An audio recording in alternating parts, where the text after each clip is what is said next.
Good morning, or depending when you're watching this, good afternoon, good evening, or good night.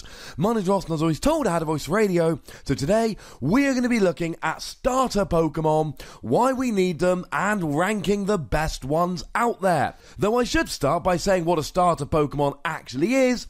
It's a Pokemon you put out at the beginning of the game, just to help you set up. You're intending it to be KO'd or to retreat it, but you use it for the first turn or two while you're setting up your main strategy. They've taken a bit of a backseat in recent formats, but they have started to make a comeback, and I have reason to believe it will keep going. Now, there are two cards dropping in Crimson Invasion, the upcoming set which is being released in November, which are useful if you're behind on prizes. We've got Counter Catcher, which is just a Pokemon catcher without the coin flip, but you've got to be behind on prizes. Just grab one of your opponent's bench Pokemon and pull them active. And we've got Counter Catcher, which is any 2 energy, think of it like a double rainbow energy for instance, but it's got to be attached to a non-EX, non-GX, and you've got to be behind on prizes. So what we're going to see a lot of, I believe, once Crimson Invasion is released, is people throwing up their starter Pokemon and letting it be KO'd so that they can then go ahead and use things like Counter Energy and specifically Counter Catcher to really get ahead in the game. Oh no, you've knocked out my single prize starter Pokemon. Well, now I've got access to Counter Catcher, so I can take out a 2 prize EX or GX on your bench. I'm not counting Frogadier and the upcoming Kakuna here, because they're not really starter Pokemon, because they're stage 1s, etc, etc. They don't really fit the mold of the rest of them. Now, in at number 10, bit of a cheat, but honestly, I needed to get the list up to 10. The EVs. I'm talking Energy Evolution EV, combined with, most popularly, either Sylveon or Espeon GX. Now, these are good because you can evolve EV as soon as you attach an energy, meaning you get the turn 1 attack for which you generally are playing these Pokemon. And Sylveon especially is a great setup Pokemon because for a single Fairy Energy, which of course you've already attached to evolve up from Eevee, you get to search for any free cards. This will very much accelerate your setup. Espeon is less of a traditional starter, but Confusion should give you a turn or two to get going. The thing is, these are stage 1s, and I know you can evolve up straight away, and they give up 2 prizes, and they don't feel much like starter Pokemon. So we're going to start off properly at number 9 with a new card coming in Crimson Invasion that we haven't looked at yet.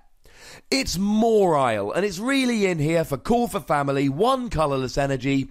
Search your deck for up to 2 basic Pokemon and put them on your bench. Now, the great thing about this is that you're not vulnerable to N. Your opponent can N you. You've already put those Pokemon on your bench.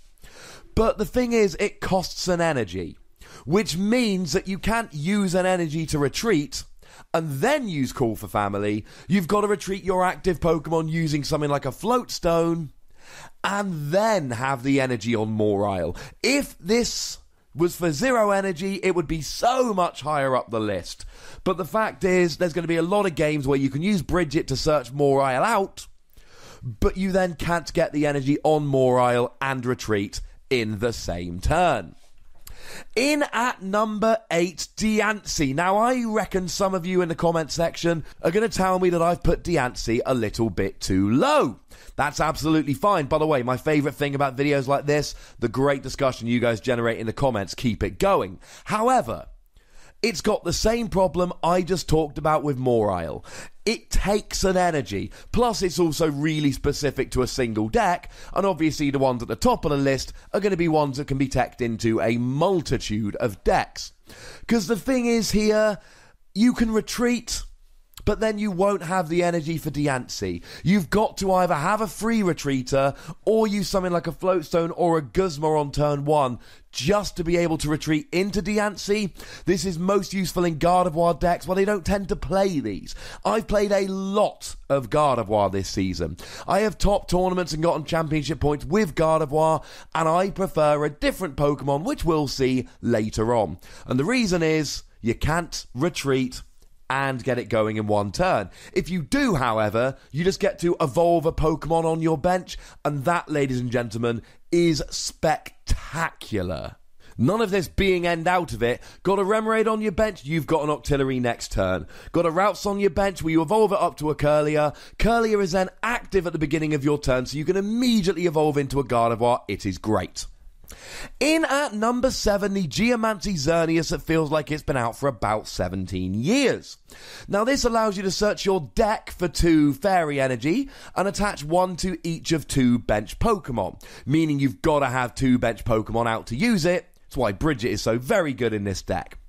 The only reason this gets so low on the list is because most people don't play this in Gardevoir decks, which means they only play it in Xerneas decks. And this is only really for decks playing Fairy Energy, because it costs Fairy Energy and accelerates Fairy Energy. So if there are popular Fairy decks out there that don't use this as a starting Pokemon, I don't think we can put it particularly high. Now, in at numbers 4 to 6, I'm cheating a little bit. I am lumping in Yveltal, Volcanion, and the upcoming Raikou from Shining Legends. All of these have an attack for a single specific energy that allows you to attach specific basic energy from your discard to your bench Pokemon. Now, Volcanion does 20 damage as opposed to Yveltal and Raikou's 30 damage, but Volcanion allows you to attach 2 fire, 1 to each of 2 bench Pokemon, not both to the same, whereas Raikou and Yveltal only allow you to accelerate 1 energy. But essentially these are the same things, but they are very specific. They cost the coloured energy, and they accelerate the coloured energy. Fire for Volcanion, Darkness for Yveltal, Lightning for Raikou. They're good, and they're generally used for that type. Well, the others are Raikou Will. Doesn't matter whether you're playing Ho-Oh, Salazzle, Volcanion, Turtonator, you're probably playing this non-GX Volcanion to accelerate energy. This Yveltal is played in Yveltal decks, Darkrai decks, and ladies and gentlemen, if other Dark decks become popular, it'll be played in that as well. Raikou's same for Lightning. They're very specific, but they have a wider range than, say, Xerneas. In at number 3, another new entry, this one coming from the upcoming Crimson Invasion expansion. It is Registeel, and there are 2 things that put Registeel above the ones we've just talked about. Number 1, it accelerates any basic energy, and that is a big difference, ladies and gentlemen. Now, it does still cost a metal energy, it's not for colourless, but you can accelerate any energy you like. So if you're playing metal energy or rainbow, you can use this. You can only use Yveltal to accelerate dark, even if you use rainbow energy. But with Registeel, you can use rainbow energy and accelerate any basic energy, and that makes it significantly better. Not to mention you can use either Regirock or Delmise to allow you to do an extra 10 damage. Or more than that if you have multiples of them out. But the other thing is, it just hits for a great weakness. We don't have many 60 HP Pokemon that are weak to Darkness or Lightning. We don't have many 40 HP Pokemon that are weak to Fire. But we've got both Routes and Alolan Vulpix, who are 60 HP Pokemon that are weak to Metal. And it's this combination of hitting for a much better weakness and accelerating any energy, rather than just a specific type, that means I'm comfortable putting Registeel up at number 3. But ladies and gentlemen, numbers 1 and 2 are the best. All the other ones I've looked at are really, it might work in this particular deck. 1 and 2 can fit into any deck and are played in a huge multiple of decks. So believe me when I say, the top 2 on this list are really far above the others. In at number 2, the promo Tapu Koko. Now, to be honest, one of the best things about the promo Tapu Koko, it's got free retreat. So you can use this to just retreat into anything you like to get going. It means that you can be filling up your bench Pokemon with energy, while Tapu Koko sits in the active, ready to retreat whenever you feel like it. The high HP at 110 is really nice, but it's also the attack Flying Flip. For a double colourless energy, meaning any deck will be playing some energy that can fit this, 20 damage to all of your opponent's Pokemon. So not only are you buying time by putting a high HP free retreater in the active while you get set up, but you're also doing 20 damage to all of your opponent's Pokemon, bringing them in range. And for Pokemon like Metagross and Tapu Bulu that have a very definite ceiling, which won't KO every Pokemon you want to, using Tapu Koko for a couple of turns to bring everything else into range is phenomenal. But still, ladies and gentlemen, that cannot compete. And by now, I'm assuming a lot of you have guessed that number one, and it's not even close, is Alolan Vulpix, and it's all about Beacon. For 0 energy, that's right, you don't need to attach no energy to this. Search for 2 Pokemon and put them in your hand. And unlike all the others I've gone through today, you don't need to attach energy to this, which means that if you're playing something like a Gardevoir deck, you start with a Ralts in the active, you use a Bridget. You can search for a Diancie, but if you use an energy to retreat Ralts, you can't use Diancie's attack. But with Alolan Vulpix, you can use the energy to retreat Ralts and then use Beacon. Yes, I know you are vulnerable to N if you use Alolan Vulpix. There's nothing you can do about that, ladies and gentlemen. You put him in your hand, your opponent can N them away. But most of the time, that's not a big deal, because you play out your hand as best you can. Your opponent ends you. You've then got a new hand to start your turn before you've played a supporter. Now, if you've got something like 2 Rare Candy, 2 Gardevoir in your hand, obviously an N is going to absolutely suck. But maybe in that situation, you don't use Alolan Vulpix. Try and convince your opponent not to play an N.